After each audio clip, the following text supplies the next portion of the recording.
Harvey was always quiet, considerate, and dramatic. Harvey.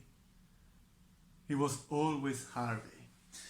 But after what you had to say, something about him dimmed. I know it did. No offense, but I don't think he was really a fan. He admired you, your career. He liked that at your age you could still pull off wearing lemon sweaters. He never sniggered at the rumors with the rest of us. Whenever we played Kiss, Mary, Die and your name cropped up, he taught us there were things we shouldn't judge.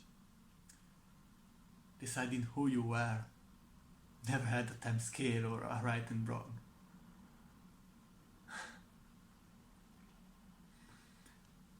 I was on an early lunch, so I called into the home to slip him another 10 Bensons he shouldn't have. Check his semi-skimmed dead and soured. There he was, watching you on your sofa, on his tiny television. Fag in his mouth. Glowing bit of orange ash sizzling away at his beard. Ignored, because that close-up of you was all that mattered. Your brave face fixed. Words carefully sculptured, calculated as you poured your heart out. Rolled your dice. You said pride, but not in your eyes. I knew what they were saying, as did he. There was a bit of silence, and I swear the words shook as shocked housewives across all 50 states finally breathed. Everyone suddenly visible sharply in the shadows of the studio. Crew, 0 hours cleaners, big wigs sweating over share prices. The sensation of acceptance. Your family is sticking by you. Not the real one, of course. They didn't have a voice. This was all about you. I tried to understand what I'd seen. You never know, I suggested. Maybe he wasn't thinking of his career, his advertising fees. Maybe it's real and he never knew. Maybe he was one of the ones who got scared witless. 1 foot out, then wallop.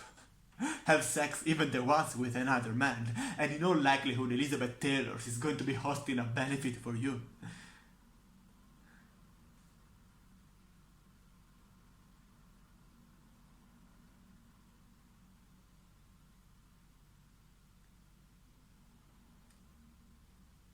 Being brave,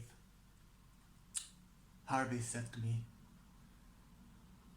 It's blood exhausting for all of us, dear.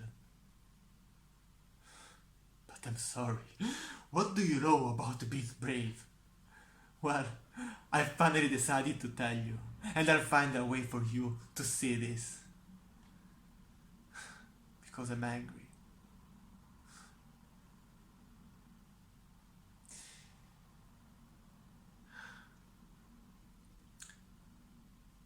I turned 14 when I declared I would marry Kevin Jonas.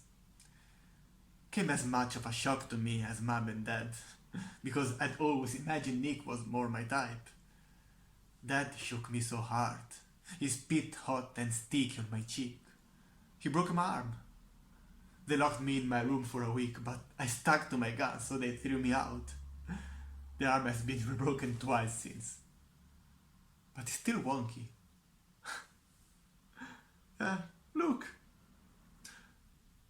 it's a chat apply in the right circumstances.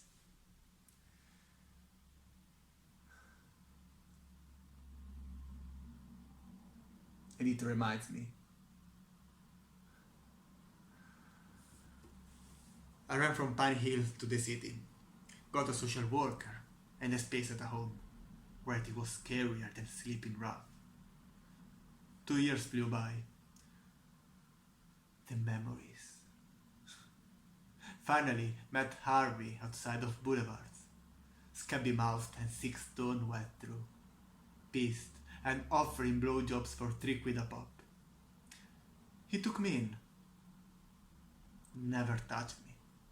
Never did with any of us, because I was only one of his strays, one of the many who needed someone like Harvey.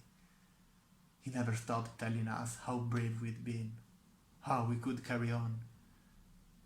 And he knew. Should have been born wearing knuckle dusters.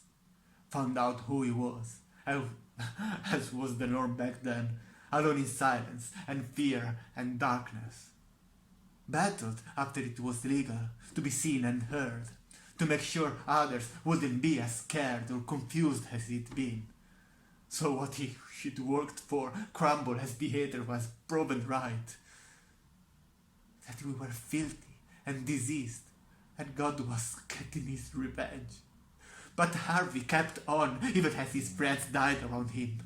Lost a life, rebuilt it, devoted it to others, and then in the end, in that place, he still found he had to keep fighting. Suffered the peers whose opinions had never really shifted since he had been put in prison for trying to be happy. The stuff we didn't understand. The one who prayed the guy away. He held on.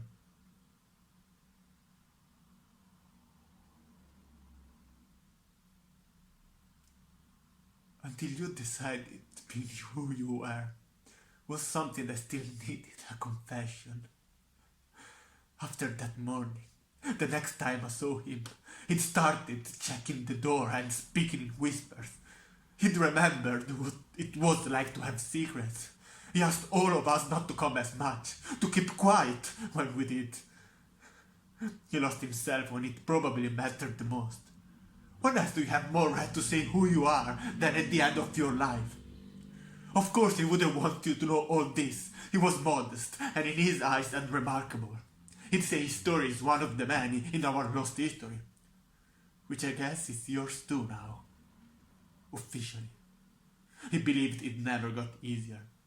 There was no such thing as in this day and age. When he said being brave was exhausting, he meant it. But not only about you. Himself too. Because of what he saw in your eyes that morning. It wasn't hope or honor. Not love. Which is really what the whole bloody lot of us face what we face to fight. It was about fear and worth. It was shame. And shame never leaves you.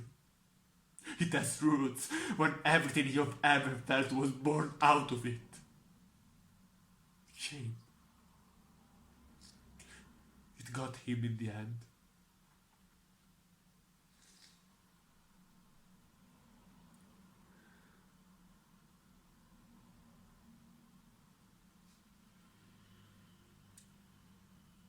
Harvey. Always quiet. Considerate. And dramatic. And always guilty deep down. He was always Harvey.